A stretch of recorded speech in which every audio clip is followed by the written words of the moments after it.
Do you ever have the feeling that you just want to micro your units and get the most out of them, but you don't necessarily want to wait 10, 15, 20 minutes or try and find a game against an even opponent to make it happen? Neither does Aicy, one of the absolute best players in LittleWarGame at the moment, and possibly in LittleWarGame's history, so he made this map, Micro Battle. So you're set up with some asymmetrical and symmetrical battles, such as this first fight, as we're seeing between Suck My Sock, please don't, and V-Tester, go mods! With 5-on-5 wolf battles, you have 8 separate arenas in which you battle with symmetrical and asymmetrical forces, using your micro to depend on who wins. Then you count up the wins after that, and there you go. It's also a wonderful tool for improving your micro, improving your ability to deal with really common circumstances. After dancing around for a little bit, this wolf of Suck My Socks is going to run away. The first victory is going to go 1-0 to V-Tester. Yep, he's going to squid right now. There we go.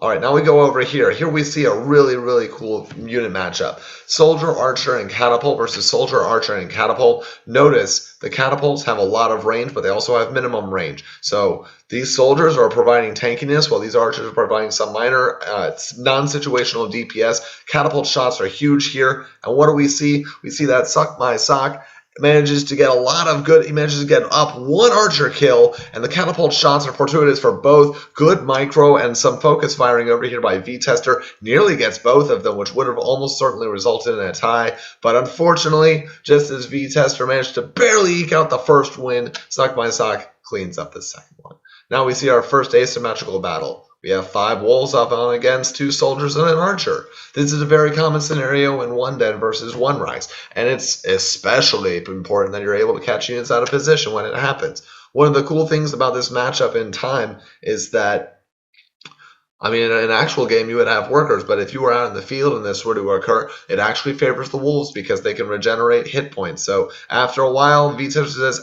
whatever, and then they go for it. All right, there's a major surround over here on this soldier, and he takes a lot of damage. He might even die. Some good focus fire. He manages to kill 1-2 of the wolves. But remember what we said from Zhao's 2-Rax mirror almost about a year ago. Wow, that was a while ago. And we noticed that the archer is the decision maker. It's the thing that allows Suck My Sock to make decisions and choose what to fire or not to fire at. And that is what allows him to clean up over there. 2-1 in favor of Suck My Sock. Now here we go. The situation is reversed because Aicy is anything but unfair. Everyone has to have an equal opportunity or something like that, so that at least, both sides get a chance to micro, and I think that's really cool. V-Tester goes in up against Suck My Sock. He manages actually to not do too well because Suck My Sock had a really good defensive placement. He does, however, manage to get onto this soldier and does some damage over there. He might even be able to get this archer over here, but it is a bit futile. While regen is a thing, there are micro requirements in the continuing state of the game to consider. V-Tester eventually gives up, and the soldier goes on to win. That's 3-1 in favor of Suck My Sock. Now we go on to Mech. Mech has some of the most interesting and complex unit interactions in the entire game due to the minimum range of the catapults, the way that airships can be used to augment their speed, and ever since the invention of catapult drops and one highly memorable tournament where Aicy and Yummy demonstrated the absolute heights you could bring Mech with airships and offensive catapults, it's been amazing to watch. So now it's going to see how both these players deal with this. As you're watching this, I hope you get, the ballista goes down. I hope you get the sense of the breadth of micro that this trainer allows you. 5 shots go down, that's exactly enough to kill 1, and there we go. It was even, but 2 catapults get wiped out here, and 2-4 with micro, he can still make it. But we're going to count it as a tie because there's no ballista, no way to handle those units up there. So what we're going to do now is we're going to call that, go from 3-1 in favor of Suck My Sock to 4-2 in favor of Suck My Sock, a win apiece. Here we go, mages riling up. Now this is really, really cool. I want you to see this. This is sick. These mages have Fireball and they have Summon Skeleton. Notice the ways the Summon Skeletons are brought by V-Tester to bring right to the front of the mages and do the most damage. Now Suck My Sock manages to pull back, and look at that! He finds the perfect space between his mages and V-Tester's skeletons to summon his own skeletons, give him enough time to cast yet more skeletons with no mages contributing to the fight. Suck My Sock in a brilliant demonstration of micro from a disadvantageous position. It cleans up this entire fight.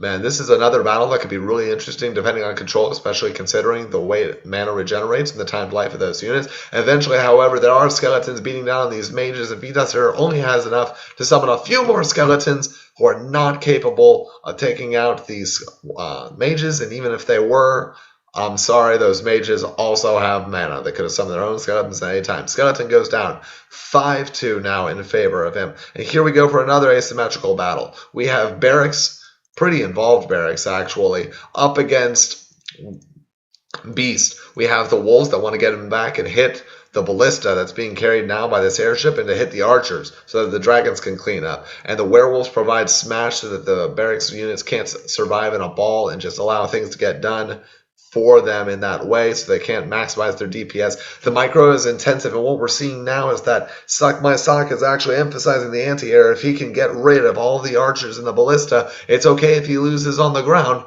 because he'll be able to take out his opponent elsewhere, and he doesn't have to lose on the ground. Oh, he actually manages to come away with it anyways. 6-2 now in favor of Suck My Sock, and we see now a different strategy over from V-Tester. This is one of the coolest things about Micro, how it allows you to exemplify yourself as a player. Here we go. He's using the dragons not to kill the anti-air as Suck My Sock did, but watch V-Tester as he focuses in on the melee units. He says, all right, if you can't kill all of my wolves and all of my werewolves, then I'll win on the ground and your ballista will never touch me. He takes a lot of damage. It's looking pretty bad, but the dragons contribute to DPS. A well-timed smash and some micro over on this end allows the really beefy werewolf to take this fight, and with the werewolf on the ground, that's kind of like the X Factor. The micro of the airship could potentially let something happen, but wisely V-Tester targets the airship, knocks all the units to the ground, and there's the GG. This ballista can't run away from a werewolf, and even if it could, it's never going to catch that dragon. So, if you like this, and I love this, I love playing this, it's great. If you want to practice your micro, or just have the fun and the thrill of a battle, and at the same time maybe get a little bit better without having to wade through other parts of the game so you can practice or have this battle-intensive fun, then go check out Aicy's micro battle. I really love it, and it's great. I'm going to play some right after this.